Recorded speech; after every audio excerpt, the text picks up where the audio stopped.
गोलंदाजाकडे आहे. दुसऱ्या षटकात सतीश नाना जाधव छत्रपती लॉयन्स दुधड छत्रपती संभाजीनगर संघाचे कर्णधार आता बॉलिंग ट्रॅकवर. प्रचंड एक्सपिरियन्स आहे सतीश नाना जाधव यांच्याकडे सुद्धा आणि चांगली कामगिरी सातत्याने केली आहे सतीश नाना जाधव यांनी. एक स्ट्रॉंग टीम पाहायला मिळते. ऑन पेपर जर पाहिलं तर छत्रपती लॉयन्स दुधड छत्रपती संभाजीनगर, दुसऱ्या बाजूला शिवशक्ती फैजपूर याही संघामध्ये अनेक नामवंत खेळाडूंची आज भरणा पाहायला मिळते. ISPL खेळलेला खेळाडू साहिल लोंगले इन ऍक्शन दिसेल दुसऱ्या डावात गोलंदाजी करत असताना. 15 धावा बिनगडी बाद.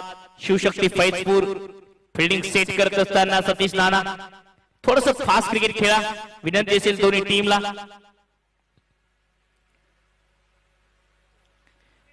ओ बॅटची कळा अपील आणि big wicket down.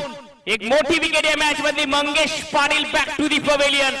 Satish Nana Jadhav golden arm wicket प्राप्त करत असताना पहिल्याच बॉलवर हा पहिला धक्का लागतोय शिवशक्ती फैजपूर संघाला मंगेश पाटील यांच्या रूपाने.